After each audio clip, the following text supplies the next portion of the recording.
오늘은 마태의 식탁이라는 제목으로 본문의 말씀을 나누겠습니다.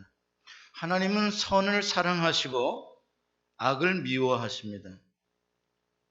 선에 속하기를 원하는 사람은 하나님의 사랑을 받지만 악에 속하기를 선택하는 사람은 하나님의 미움을 받을 것입니다.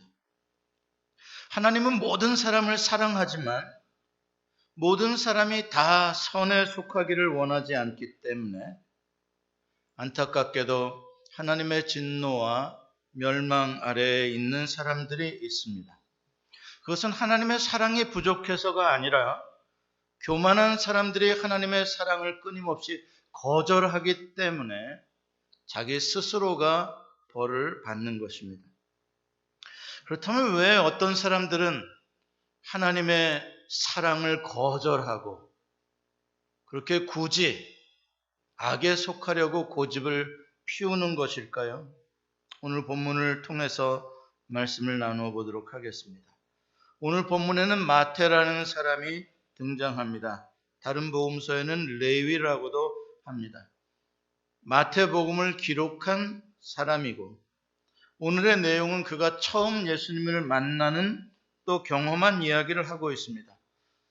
그는 가버나움이라는 도시의 세관에서 일하는 세리였습니다. 가버나움은 갈릴리 지방의 가장 중요한 상업 도시입니다. 인구도 많고 또 세금 수입도 큰 그런 도시입니다. 세금을 걷어서 정해진 금액만 로마 정부에 보내고 나머지는 다 세리들이 나누어 갔습니다. 그래서 그들은 큰 돈을 법니다. 하지만 세금을 내야 하는 일반 시민들에게 있어서 그 세리들은 아주 악한 놈들로 이렇게 여겨집니다. 그야말로 악에 속한 자들입니다. 그래서 유대인들은 똑같은 유대인이라고 하더라도 세리들을 이방인 취급하고 그들과는 아예 식탁 교제를 하지 않았습니다.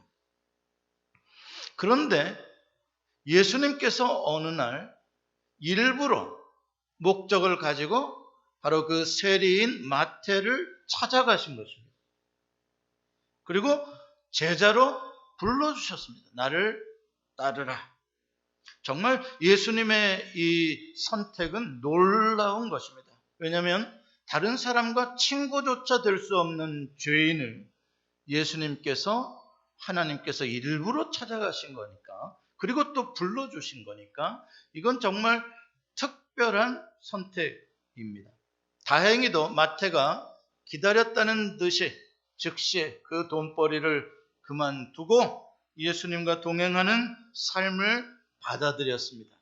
자기를 찾아오신 하나님의 사랑을 거절하지 않고 그 사랑을 받고 악에 속한 자리에서부터 떠나 선에 속한 자리로 옮겨간 것입니다. 바벨론으로 그동안 살아가던 삶을 떠나서 정말 하나님의 나라로 옮겨간 사람. 그래서 마태에게서는 예수님이 자기를 찾아오신 날, 자기가 그 사랑을 영접하고 하나님 나라에 속한 삶으로 변화된 그날이 마태의 인생에서는 최고의 축복의 날이고 가장 놀라운 은총의 날이었던 것입니다. 너무나 기뻐서 예수님과 제자들을 초대하고 잔치를 벌였습니다. 그런데 그 자리에 자기의 친구들도 많이 불렀다고 오늘 성경은 말합니다. 그 친구들이 누구냐면 거의 다가 세리들 그리고 또 죄인들이었다라고 성경은 말씀합니다. 마태는 아마 자기가 만난 예수 그리스도, 자기에게 찾아오신 하나님의 그 무조건적인 놀라운 사랑을 다른 외로운, 그래서 사회적으로 따돌림 당하고 종교적으로 무시당하는 자기의 친구들에게도 그 하나님의 사랑의 기회를 소개해주고 싶고 예수님을 소개해주고 싶어서 아마 그 식탁에 자기의 친구들을 초대했을 거라고 생각합니다. 아무튼 그 식탁은 새로운 인생을 출발하는 정말 축복된 자리이자 기쁨이 넘치는 그러한 파티였습니다. 그러나 11절에 보니까 그렇게 즐거운 파티를 보면서 아주 불쾌하고 기분 나빠하고 분노하는 사람들이 있었습니다. 참 별나죠. 그 사람들이 누구냐면 바리새인이라고 오늘 본문이 말씀합니다. 그들은 예수님까지 비난합니다. 어찌하여 너희 선생은 세리와 죄인들과 함께 잡수시냐? 예수님께서 그 죄인들의 식탁에 참여하셨다는 것에 대해서 크게 실망하고 분노하고 있는 것입니다. 그때 예수님께서 바리새인들에게 이렇게 대답하셨습니다. 같이 한번 읽어보죠. 우리 같이. 시작. 건강한 자에게는 의사가 쓸데없고 병든 자에게라야 쓸데있느니라. 너희는 가서 내가 긍휼을 원하고 제사를 원하지 아니하노라 하신 뜻이 무엇인지 배우라. 나는 의인을 부르러 온 것이 아니요 죄인을 부르러 왔노라. 13절로 이 마태의 구원과 식탁의 이야기는 끝납니다. 그리고 14절로 가면 다른 금식에 대한 이야기로 옮겨져 갑니다. 그러나 이 13절 말씀에는 예수님께서 바리새인들에게 아주 중요한 숙제를 하나 던져주신 것입니다. 바리새인만이 아니라 그 이후에 모든 예수를 따르는 그리스도인들이라고 하는 사람들에게 던져주신 숙제입니다. 여러분과 저도 이 숙제를 풀어야 하는 사람들입니다. 이 숙제의 말씀은 호세아 6장 6절에 대한 말씀을 바르게 해석하라는 것이었습니다. 호세아 6장 6절은 이렇게 말씀합니다. 여호와께서 하시는 말씀이죠. 나는 인애를 원하고 제사를 원하지 아니하며 번제보다 하나님을 아는 것을 원하노라. 여기서 인애라는 단어가 오늘 예수님께서 긍휼이라는 단어로 동의어로 바꾸어서 말씀하고 계십니다. 나는 긍휼을 원하고 제사를 원하지 아니하며. 번제나 제사가 하나님께 중요하지 않다는 뜻이 아닙니다. 번제를 드리고 제사를 드리라고 하는 것은 하나님께서 명령하신 내용입니다. 하나님 중요하게 보시는 것입니다. 그러나 하나님이 더 중요하게 보시는 것이 있답니다. 그게 무엇이냐면 하나님의 백성들이 하나님이 인애라는 것을 알고 그 하나님의 인애를 받아 인애를 품고, 인애라는 말은 긍휼입니다. 긍휼을 품고 다른 사람들에게 평상시의 생활 속에서 긍휼을 베풀어 주는, 은혜 받을 만한 자격이 없는 자들에게 은혜를 베풀어 주는 그러한 삶을 살아가는 것, 하나님은 그것을 더 소중하게 여기신다는 것입니다. 그러니까 일상의 삶에서 우리의 가슴에서 긍휼이 없고 긍휼을 베풀지 않고 살면서 나는 번제를 드리겠다, 하나님을 위하여 희생하겠다, 예배하겠다 하는 것을 하나님이 원치 않으신다는 것입니다. 왜 그럴까요? 하나님은 사랑이시기 때문에 그렇습니다. God is love. 오늘 우리가 교독한 요한 1서의 말씀. 하나님은 긍휼이십니다. 그렇기 때문에 긍휼을 알고 긍휼의 삶을 사는 것이 하나님을 아는 것입니다. 예수님께서 이 땅에 오신 목적은 하나님의 그 긍휼과 사랑을 사람들에게 계시해 주시기 위해서 오신 것입니다. 그동안의 아담 이후 계속 하나님은 그 하나님의 긍휼과 사랑을 계시해 주셨지만 사람들은 계속 그 사랑과 긍휼을 거절하고 오히려 대적하고 하나님을 바르게 알지 못했기 때문에 하나님께서 마지막 방법으로 하나님 자신이 인간의 몸을 입고 오시기를 결정하신 것입니다. 요한복음 3장 16절은 이렇게 말씀합니다. 하나님이 세상을 이처럼 사랑하사 독생자를 주셨으니 이는 그를 믿는 자마다 멸망하지 않고 영생을 얻게 하려 하십니다. 예수님이 누구신가? 우리에게 찾아오신 하나님의 사랑이십니다. 죄로 병들어 죽을 수밖에 없는 사람들을 긍휼히 여겨서 우리를 고쳐주시고 우리에게 생명을 주시려고 오신 의사이십니다. 아담 이래 모든 사람들은 하나님을 배신하고 악에 속하고, 그래서 늘 악을 선택함으로 말미암아 죽을 수밖에 없는 그러한 수렁에 빠져 있습니다. 인간은 스스로 힘으로 그 수렁에서 나올 수가 없습니다. 어떠한 선행으로도 어떠한 도를 닦음으로도 인간은 깨끗해질 수가 없습니다. 그러나 감사하게도 자기의 사랑을 배신당했지만 하나님께서는 여전히 우리를 사랑하사 독생자를 보내서 우리들에게 다시 한번 하나님의 사랑으로 들어올 수 있도록 우리를 초대해 주신 것입니다. 우리에게 영생을 얻을 기회를 다시 한번 주신 것이죠. 오늘 마태의 식탁에 초대되어지고 거기에서 예수님과 함께 먹는 사람들, 바로 그 하나님의 사랑의 초대, 새 생명의 기회를 잡은 사람들입니다. 자기들이 죄로 병들어 죽을 수밖에 없음을 알고 인정하고 예수님께 나온 사람들입니다. 예수님께서 베푸시는 긍휼, 예수님의 그 사랑만이 자기들의 병든 영혼을 치유하고 자기들의 세상에 속한 그 나쁜 습관들을 끊고 거룩하게 살아갈 수 있는, 자기들을 고쳐줄 수 있는 유일한 길이라는 것을 알고 예수를 믿는 사람들입니다. 이 세상 어디에도 누구도 그들의 친구가 되어주려고 하지 않지만 하나님께서는 자기들의 모든 죄에도 불구하고 자기를 사랑해 주시고 자기들을 용납해 주시는 그 하나님이시라는 초청을 기쁘게 받아들인 사람들이 마태의 식탁에 둘러 앉아 있습니다. 그러나 안타깝게도 그 식탁 밖에, 마태의 집 밖에서 거기에 둘러 앉은 사람들을 손가락질하며 정죄하며 비난하며 분노하는 사람들이 있었다는 것입니다. 안타깝게도 그들이 바리새인이었다는 것이 더 속상합니다. 왜냐하면 바리새인들은 율법을 철저히 지키고 가장 하나님을 잘 알고 섬긴다라고 자부하는 사람들이기 때문입니다.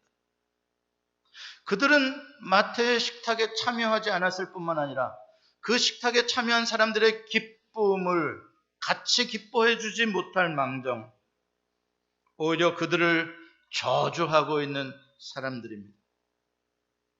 지금 그 식탁의 주빈으로 앉아 계신 분이 누구냐면 예수님이십니다. 예수님이 누구십니까? 하나님이십니다. 너무나 넌센스죠.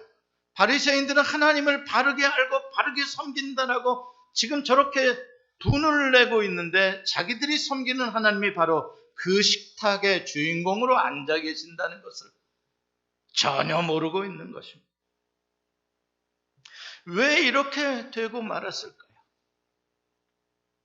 자기들이 섬기는 그 하나님이 바로 저 담 너머에, 저 식탁의 기쁨의 자리에, 죄인들의 자리에서 함께 잔치하고 계시는 것을 왜 바리새인들은 모를까요?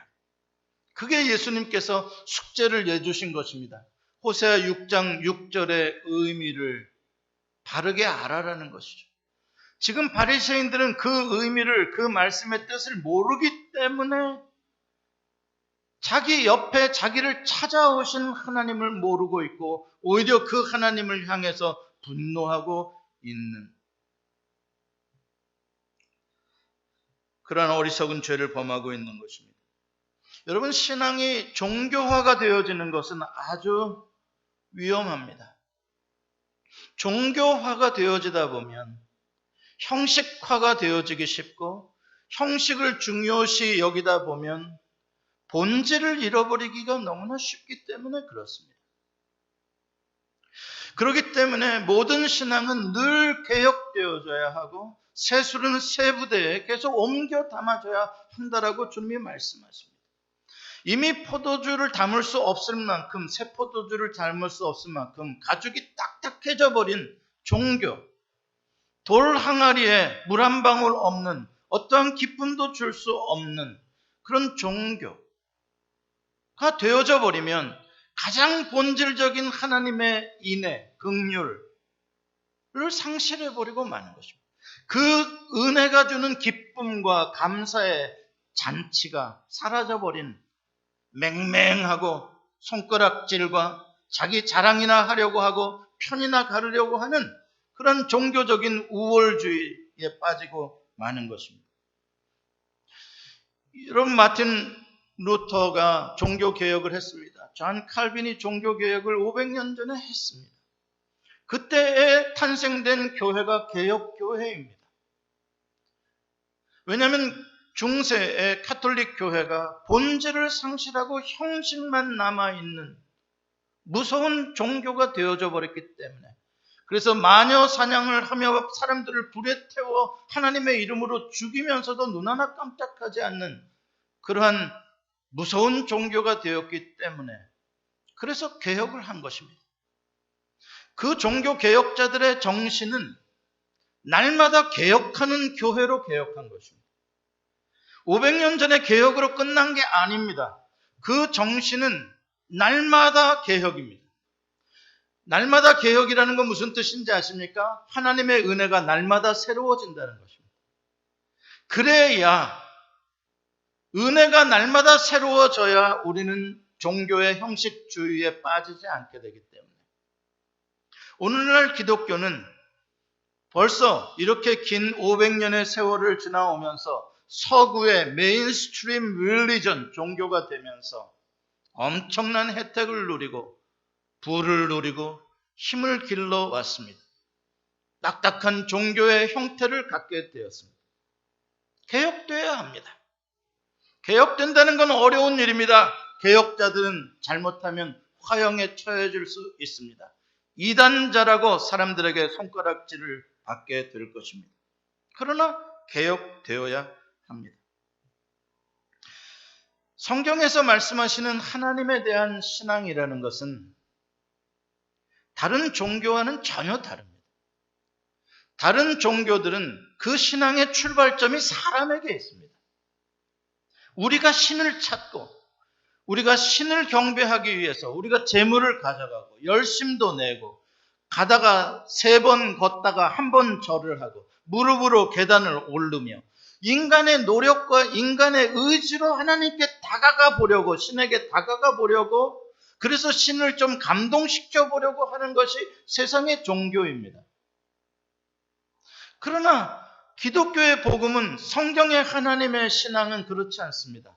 하나님이 우리를 창조하시고 하나님이 우리를 찾아오시고 하나님이 먼저 우리에게 은혜를 베풀어 주시는 것이, 그것이 신앙의 출발입니다.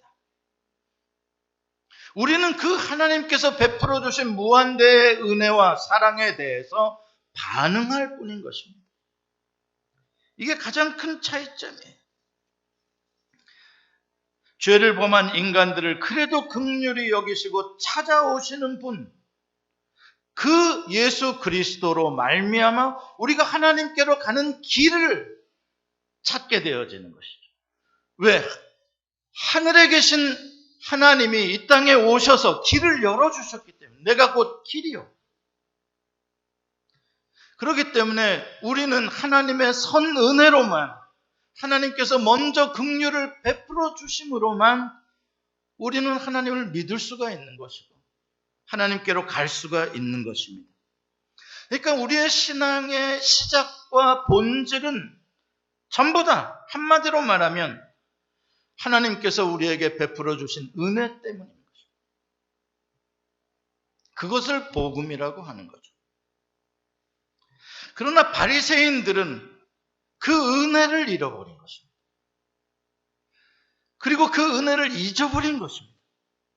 그들은 율법주의에 빠져서, 종교주의에 빠져서 하나님의 은혜를 완전히 망각해버렸고, 자기들이 행하는 종교적인 열심과 수고와 자기들의 노력, 그것을 의롭게 생각했습니다.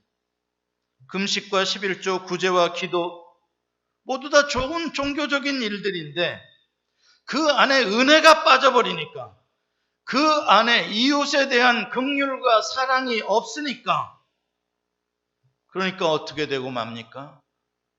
겉만 깨끗한 무덤이 되고 마는 것이죠. 예수님께서 회칠한 무덤이라고 바리새인들을 저주하셨던 이유가 거기에 있는 것입니다. 겉으로는 근사한 종교적인 행동을, 열심을, 예배를 보이는 것 같은데 그 안에 들여다보면 인애와 긍휼과 사랑과 은혜가 없는 것. 그 안에 들여다보면 미움과 폭력과 저주와 분노와 이러한 썩어서 냄새나는 것들로 가득한 그런 바리새인들이 예수님으로부터 저주를 받은 것입니다. 누가복음 18장에 보면 예수님께서 바리새인과 세리가 기도하는 모습을 대조해서 비유로 말씀하셨습니다. 바리새인은 기도하는 자리로 와서 혼자 따로 서서 다른 사람으로부터 구별된 자리에 서서 하나님께 기도를 하는데 나는 저 세리와 같지 아니하고 죄인과 같지 아니함을 감사하나이다 하면서 나는 하나님을 위하여 금식하며 11조를 합니다 라고 기도를 합니다. 그러나 세리는 멀리 서서 감히 눈을 들어 하늘을 쳐다보지도 못하고 자기의 가슴을 치면서 하나님이여 불쌍히 여기소서 나는 죄인이로소이다. 이 말만 했다. 그런데 저희가 기도의 자리를 떠날 때 보니 하나님이 세리를 의롭게 여겨주시더라. 바리새인이 의롭다함을 받지 못했다. 여러분 이 마태 사건을 보면서 바리새인들은 자기 스스로를 의롭다고 여겼습니다. 저들과 같지 아니한다고 여겼습니다. 저들은 저주받아야 될 사람들이라고 생각했다는 것입니다. 여러분 그러나 실체는 어떻습니까? 영적인 실제, 팩트, 사실은 어떻습니까? 이 바리새인들은 지금 예수님의 구원 사역을 방해하는 세력이라는 사실입니다. 예수님께서 죄인들을 부르러 오시고 죄인들, 병든 자들을 지금 고쳐주시고 하는 선한 사역을, 하나님 나라를 세워가는 사역을 하는 것을 방해하고 그것도 집요하게 쫓아다니면서 그것을 대적하는 세력으로 바리새인들이 등장하는 것입니다. 이걸 굳이 영어로 말한다면 Antichrist, 우리말로 말하면 적 그리스도의 행동인 것입니다. 그리스도의 사역을 방해하는 자에게 속한 게 바리새인들이라는 사실입니다. 여러분 마태, 마가, 누가, 요한 사복음서를 보십시오. 로마의 비밀 경찰들이 예수님의 사역을 방해하러 쫓아다닌 적이 있습니까? 로마의 군사들이 매번 예수님의 모임을 해체시키려고 창과 칼로 왔습니까? 아닙니다. 놀랍게도 바리새인들과 서기관들과 대제사장들과 종교 지도자들이 끊임없이 예수님의 사역을 쫓아다니면서 예수님을 바알세불 귀신 들렸다고 해가면서 예수님을 욕해가면서 예수님의 사역을 방해했습니다. 그들이 엔타이크라이스트, 적 그리스도라는 것을 알아야 합니다. 여러분 자꾸 우리가 요한계시록에서 무슨 적 그리스도는 어떤 종말에 희한하게 나타날 어떤 대상이라고 생각하는데 틀렸습니다. 성경에는 이미 옛날부터 적 그리스도가 존재합니다. 하나님의 구원 사역, 하나님의 사랑의 사역을 끊임없이 방해하는 세력입니다. 애굽의 바로 왕 하나님이 그 백성을 구원할 때 그것을 방해하는 그는 엔타이크라이스트, 적 그리스도였습니다. 잘못된 지식에 근거한 신앙이 얼마나 무섭게 나쁜 일을 열심히 할 수 있는지 우리는 바로 이 거짓된 종교인들, 바리새인들을 통해서 볼 수 있습니다. 대표적인 사람이 사울이라는 청년이었죠. 아시죠? 사울은 바리새인 중에 바리새인, 최고의 지식과 말씀을 공부한 가말리엘의 학생. 그는 젊은 나이에 이미 사내들인의 검사까지 올라간 탁월한 열심이 있는 사람이었습니다. 그 열심으로 그리스도를 핍박하고 그리스도인들을 잡아오게 가두며 죽이는 일에 앞장섰습니다. 엔타이크라이스트, 적 그리스도였습니다. 그래서 예수님께서 호세아 6장 6절을 말씀하시며 우리가 이렇게 무지한 거짓된 신앙의 열심을 갖지 않기 위해서 하나님이 누구신지, 하나님이 우리에게 무엇을 원하시는지를 바르게 아는 것이 그렇게 중요하다고 오늘 말씀하고 계시는 것입니다. 여러분, 종말에 나타나는 적그리스도와 짐승이란 이교도들이나 무교회주의자들이 아닙니다. 또 무교도들도 아닙니다. 적그리스도는 사울과 같은 청년입니다. 은혜와 긍휼을 모르고 그냥 열심으로만 하나님을 섬기고 교회를 섬긴다라고 주장하는 사람들입니다. 열심히 모든 것을 다 합법화해주고 선하게 만들어주는 것이 아닙니다. 악한 자들이 열심을 내면 무서워지는 것이죠. 나중에 다행히도 이 사울이라는 청년은 예수님의 은혜, 자기 같은 죄인의 괴수를 찾아와 주시고 만나 주시고 그 은혜와 긍휼로 새 삶을 주신 것에 대해서 그 사랑을 받아들이고 새 사람이 됐죠. 그러나 그 사도 바울, 새 사람이 된 사도 바울을 끝까지 용서하지 못하고 끝까지 죽이려고 돌을 들고 쫓아다닌 사람들이 누굽니까? 예수님을 죽였던 바리새인들, 서기관들, 대제사장들은 끝까지 사도 바울을 죽이려고 했던 것입니다. 이와 같이 종교적인 형식과 열심에만 몰두하는 사람들이 얼마나 무섭게 다른 사람들을 정죄하며 또 더럽고 포악한 말들을 서슴지 않고 협박하며 폭력을 휘두르고 있는지 우리는 보게 됩니다. 오늘날 이 시대에 가장 큰 위협과 두려움을 주는 사람들은 종교적인 의인들입니다. 우리는 벌써 19년 전에 9.11 사태로 무역센터 빌딩이 무너졌던 것 기억합니다. 그들이 누군지 아십니까? 종교적인 열심을 가졌던 지하들입니다. 자기들은 그렇게 함으로써 신에게 칭찬을 받고 천국에 간다라고 믿었고 그렇게 했습니다. 얼마나 무서운 일입니까? 똑같습니다. 오늘날에도 극단적인 이런 기독교인들, 똑같이 폭력적인 방법으로 지하드처럼 하나님을 믿지 않는 사람들, 하나님을 대적하는 사람들을 우리가 마음껏 죽여도 된다라고 생각하는 그러한 사람들, 그러한 무서운 일을 대낮에 행하면서도 부끄러워하기는커녕 자기들의 열심히 교회를 지키고 자기들의 열심히 신앙을 지키는 것이고 자기들은 진리가 있기 때문에 이렇게 한다라고 오히려 사람들을 미혹하는 이러한 현실들을 우리는 보게 됩니다. 여러분, 앞으로 인터넷, 온라인 이런 정보들이 이끌어가는 비대면의 시대 가운데 살아가게 되면 이제 점점 세상은 더 양극단으로 나누어지게 될 것입니다. 중도에서 뜨뜻미지근한 그러한 것들은 별로 이제는 존재하기가 어렵습니다. 더 좌익은 더 좌익이 될 것이고 우익은 더 우익이 될 것입니다. 그렇게 되다 보면 이제 물불을 가리지 않고 목숨까지 내놓는 종교주의자들의 이러한 극단적인 행동들이 나오게 될 것입니다. 그러나 이것은 사악한 정치인들에게 밥입니다. 정치인들은 머리가 굉장히 좋은 사람들입니다. 그들이 제일 이용해 먹기 쉬운 집단이 누군지 아십니까? 광신도 집단입니다.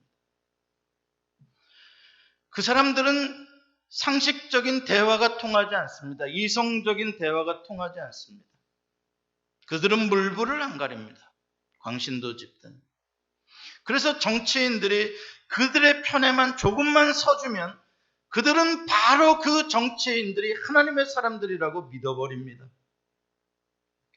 그렇기 때문에 정치인들은 머리를 써서 그런 사람들의 열심을 자기들의 이념을 선전하는 선전부대로 써먹고 자기들은 더러운 걸 손에 안 묻히면서 그 종교적인 열심을 가진 사람들을 앞에 전위부대로 써서 더러운 일을 하도록 만들어 보내는 것입니다.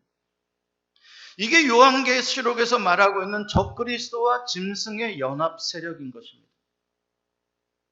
적그리스도는 종교인들의 대표들을 말하는 것이고 적그리스도는 정치인들의 대표를 말하는 것이고, 그리고 짐승들은 종교인들의 대표 거짓 선지자들을 말하는 것입니다.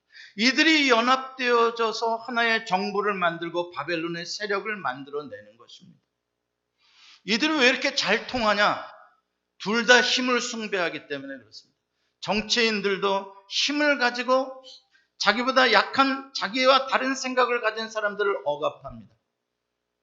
이 종교인들도 힘의 하나님을 숭배하고 돈의 하나님을 숭배하기 때문에 두 사람들의 이 그룹의 생각이 맞아 떨어지는 것입니다. 그래서 한 팀이 되기가 쉽습니다. 그러나 그것은 정확하게 하나님 나라에 반대되는 일입니다. 하나님 나라는 이 땅에서 바로 이 힘을 가진 자들에 의해서 자기의 권리를 빼앗기고 행복을 빼앗기고 억울한 사람들에게 소망을 위하여 세워지는 나라입니다. 로마 황제에게 자기의 모든 것들을 빼앗긴 노예들, 희망 없이 살아가는 바로의 압제 아래 벽돌을 구우며 살아가야 하는 그 히브리인들, 그들을 위하여 하나님의 나라가 임한 것입니다.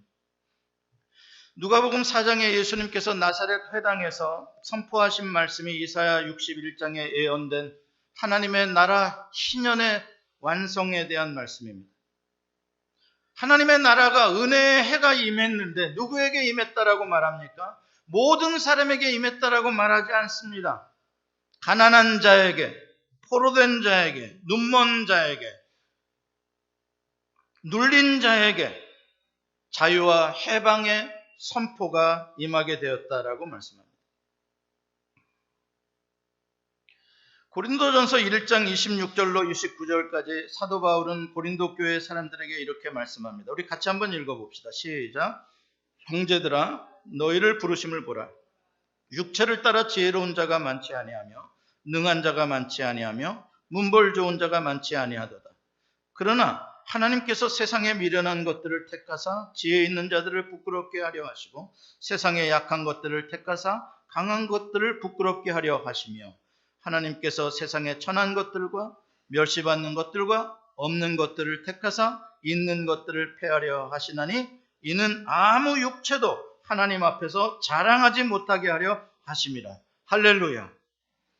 이게 은혜입니다. 아무 육체도 하나님 앞에 자랑할 수가 없습니다. 왜? 하나님의 은혜로 선택된 것이기 때문에. 이게 하나님의 나라입니다. 은혜 아니면 살 수 없고 들어갈 수 없는 나라. 이 세상에 힘과 돈과 명예와 지식으로 들어갈 수 없는 나라. 오직 나는 죄인입니다라고 가슴을 치는 자가 들어갈 수 있는 나라. 오늘 이 고린도전서 1장 26절로 29절을 우리가 길게 읽었습니다만 여기는 두 그룹이 존재합니다. 약한 것들의 그룹과 강한 것들의 그룹으로 나누어집니다. 하나님은 약한 것들의 그룹을 선택해 주셨다고 말합니다. 그래서 강한 것들의 그룹을 부끄럽게 하려고 하신다라고 말씀하십니다. 세상에 이런 편의 하나님이 어디 있습니까? 하나님은 그런 강한 자들을 무조건 다 미워하신다는 말입니까? 그렇지 않습니다. 하나님은 겸손한 자를 사랑하시고 교만한 자를 미워하시지 가난하다고 사랑하고 부요하다고 미워하는 것은 아닙니다. 그런데 왜 이렇게 약한 자들을 선택하시고 강한 자들을 선택하지 않으셨다라고 말을 하는 것입니까?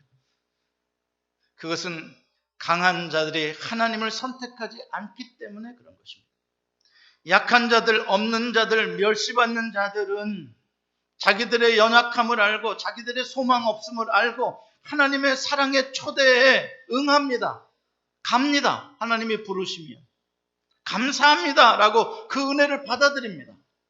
그러나 이 세상에서 힘이 있고 가진 자들, 부귀영화를 누린 자들은 그 하나님의 은혜가 필요 없습니다. 나 살 만큼 살고 먹을 만큼 있고 가질 만큼 가졌고 이러고 살다가 죽으면 되지 뭐. 하나님의 무슨 은혜, 무슨 사랑 그건 나랑은 상관없는 거야. 누가 그런 소리를 쉽게 합니까? 강한 자들입니다. 그들은 회개할 줄을 모릅니다. 그들은 하나님의 대속의 은혜를 필요로 하지 않습니다. 여러분, 현대의 기독교는 가진 자들의 종교입니까? 갖지 못한 자들의 종교입니까? 적어도 현대의 기독교는 가진 자들의 종교가 되었습니다. 이것은 하나님의 은혜입니다. 선진국들, 서방의 주요 선진국들, 미국을 포함해서 이 선진국들의 주요 종교가 바로 기독교입니다.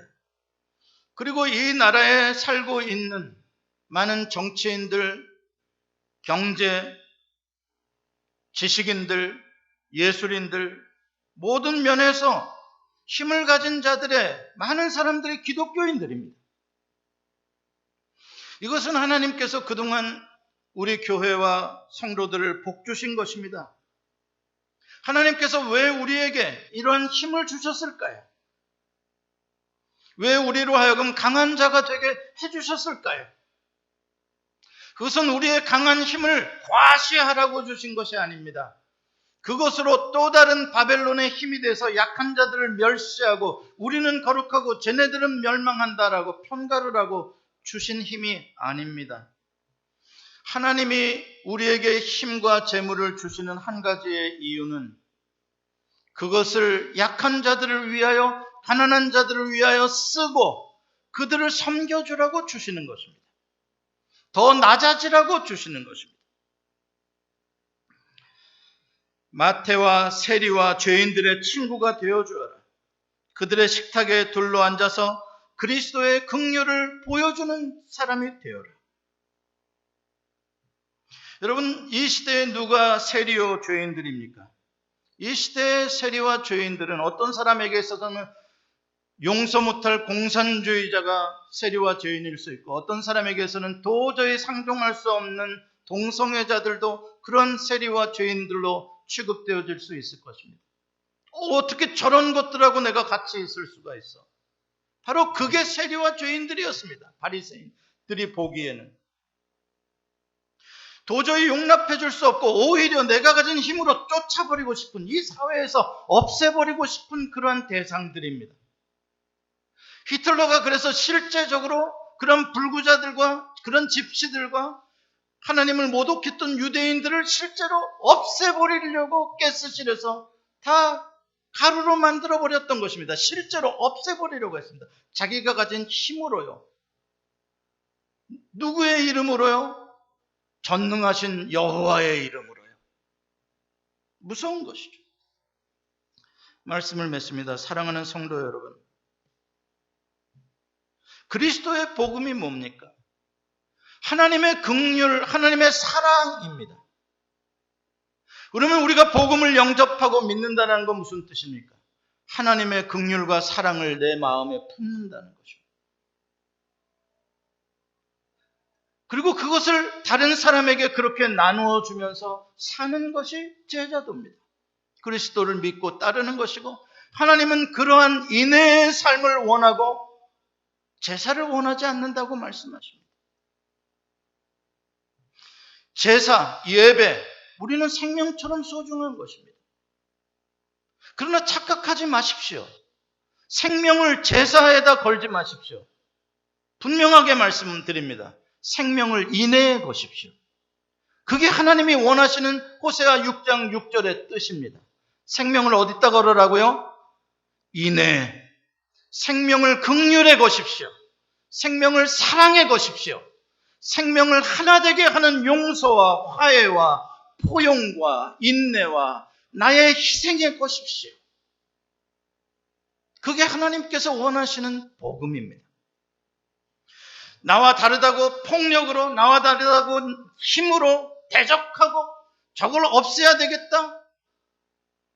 그것은 적 그리스도에게 유혹을 당하는 일입니다. 우리는 마태의 식탁을 떠나는 순간 바리새인의 그룹에 속하기가 쉽습니다.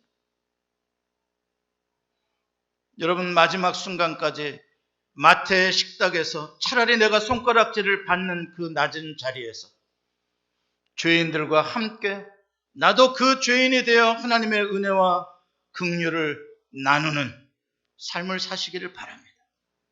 그게 하나님께서 이 시대에 찾으시는 참된 예배, 영적 예배요 산 제물의 진짜 예배라는 것을 믿으시기를 바랍니다. 기도하시겠습니다.